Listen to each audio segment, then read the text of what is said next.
I've come to the realization that if you do not set up the right things before you fly, you could land in Russia with a few problems. To mention a few, here's four. Not having access to your money, not being able to open a Russian bank account, not being able to get a Russian SIM card, which in practice is very important, and legally not be allowed to stay long-term within Russia.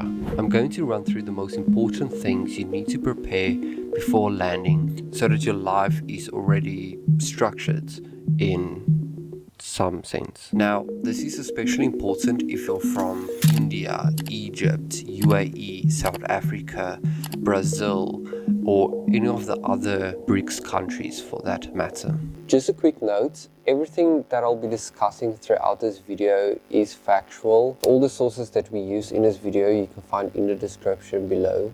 Let's get on with it. We're going to focus on a few things: your legal status, money access, banking setup, work and business opportunities, what Russia actually offers foreigners, and what you must prepare before arriving. So let's start with the most important foundation. That takes us to section 1. Legal status is everything. The single most important thing when moving to Russia is your legal status. Just a quick note, BRICS membership does not mean automatic residency. Russia is not like the European Union, so normal immigration law still applies fully. What you must understand is your different visas. So I'm quickly going to run through them just so you have an idea. Your tourist visa, a business visa, a work visa, a temporary residence visa, as well known as your TRP, and your permanent residency, but they two go hand on hand. Your tourist visa is for short term and you cannot legally work. Your business visa is set for meetings only and no employment is allowed. Your work visa does require employer sponsorship, so you'll need to prepare that beforehand. Your temporary residence or TRP is for long-term stay and allows you to legally work within Russia. And your permanent residency you can get after the qualifying period. So usually you get your temporary residency first, which is a period of 3 years, after which you can then apply for your permanent residency. But your permanent residency can be bought in a different way, but we'll get to that later on in the video. It's safe to say if you're planning to move to Russia, it's probably not the best idea to arrive on a tourist visa expecting to figure it out, as that could be a little bit of a mistake. Now let's talk about money. That takes us to section 2.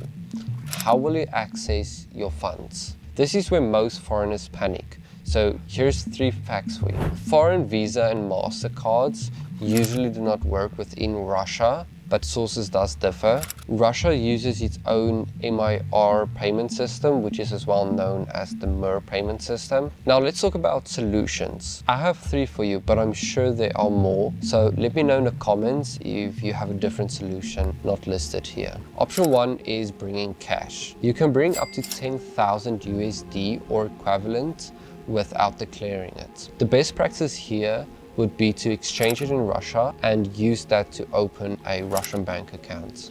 Now, cash is temporary, but in every case, a good idea to have cash on hand. Option 2 is Union Pay. Now, sources differ from the use of Union Pay, but here's what we gathered. Union Pay is a Chinese payment system. Some banks in Russia accept Union Pay, especially if you open it within Russia. However, Union Pay issued outside of Russia can be inconsistent, but once again, sources does differ, so it's not always guaranteed to work. But it is always safe to say that you should not rely on Union Pay as your main payment solution. So that takes us to option 3, which is your Russian MIR card. The most reliable method is getting a Russian bank account and a MIR card. Here is 3 things. Best practice here is to open an account after arrival, or even better beforehand. Receive a MIR account to then deposit foreign currency and just convert it into rubles. You get some services like Money, which you can get in the description as well, that allows foreigners to apply online for a MIR debit card. But for long-term living, opening a Russian bank account is better. Let's move on to what you must prepare before flying. This is probably one of the most important part of this video. If you prepare these things, your arrival becomes 10 times easier. So let's break it down. Your passport translation, accommodation arranged, financial plan, and understanding bank requirements. Number 1. You will need a notarized Russian translation of your passport, as banks and immigration offices does not accept copies, so just order this before flying. Accommodation arranged. Number 2, you must register your address within 7 days of arrival.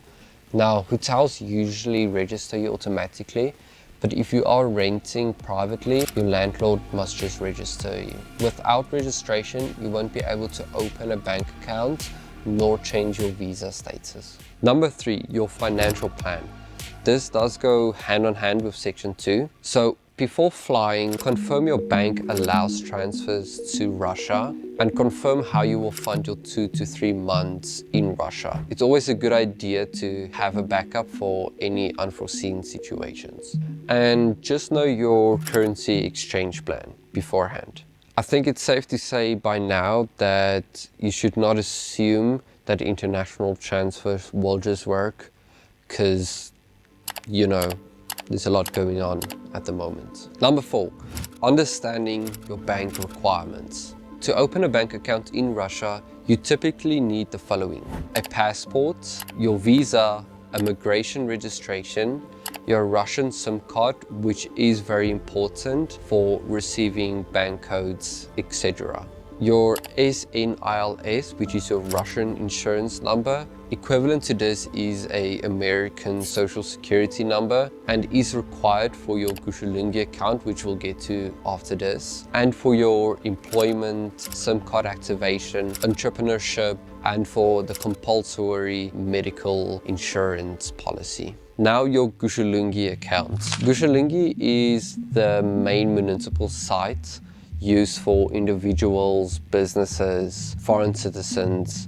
Now, foreign citizens has a dedicated app called the RULD, which you can get on your app store. And it's commonly used for visa-free traveling within Russia, but it has a handful of useful features that you can use. Lastly is your biometric registration. That's your face and fingerprint. So yes, everything is structured, so just prepare mentally for bureaucracy, because everything does take time. Section 4, work opportunities. If you want to work in Russia, this is critical. Just keep in mind you cannot legally work in Russia without the work visa or the permanent residence visa, so just keep that section of the video in mind. Now, there is a lot of opportunities in Russia, more than I'll be able to list, but here's a few main ones: IT and software, engineering, energy sector, construction, manufacturing, language teaching, and import and export. Highly skilled professionals can qualify for special visa categories, so just keep it in mind if you do qualify. Now, if you're an entrepreneur, this is where BRICS becomes very interesting. That takes us to section 5, business opportunities for BRICS citizens. Russia is actively increasing its trade cooperation with BRICS countries. This creates opportunities in, once again, so many different fields and sectors, but here's just a few main ones: manufacturing, agriculture, energy, logistics, technology, and import substitution. Now, Russia has a few different benefits here. I'll run through them. Special economic zones, which is simply to attract foreign direct investments, to foster innovation and stimulate regional economic development. They have tax incentives, which in some cases provides a 0% tax incentive, which is legit. We have double checked this. Once again, you can find sources in the description down below. As well as their investor residency program. You remember earlier on this video, I told you to keep in mind, this is it. The investor residency program provides a direct pathway to permanent residency for foreign investors, but it is quite a substantial amount of 30 million rubles, with a few other requirements as well. Lastly is the regional development programs, which is very important. It provides support for businesses with legislation, barriers, and finance. If you are business-minded, Russia may offer opportunities, especially where Western suppliers excited the market. Section 6. What Russia offers you. Let's be honest, why would someone move, especially to Russia? I have discussed this in previous videos where I've mentioned their family-driven values, but here are a few more practical ones. Russia offers low-cost living compared to many Western countries. They have a flat income rate of 13%, which is standard. They have a large internal market, a natural resource economy. They have a lot of educational opportunities and affordable housing outside of Moscow, because Moscow is a little bit more westernized. It is important to note that you would need to adapt to the Russian language as it is a core part of living there, so just keep it in mind. Moving on to section 7. This goes hand in hand with what we discussed throughout the video, so I just thought to sum it up for you. The most common mistakes. 5 things. Arriving without a financial access plan, assuming BRICS means simplified immigration, not arranging registration, thinking a tourist visa equals a long-term solution. So just keep these in mind and you're already ahead of most people. Then a quick checklist, section 8. There are probably some things that can be added or removed, so let me know what you think in the comments down below, but here's my take on it. Before flying, make sure you have the correct visa, your passport is translated, accommodation you have arranged, you have a registration plan, a financial access plan, emergency funds for any unforeseen situations, and your bank research is completed. Now, I believe if you complete these steps before boarding your flight, your move to Russia will be structured and not stressful. Now, if you're watching from a BRICS country, comment your country down below. Tell me, are you moving for work, business, family, or just exploring your options? And please subscribe, follow my journey. I'm figuring out my way moving to Russia as well, so you'll be learning simultaneously with me. Thank you for joining the journey, and I'll see you guys on the next one.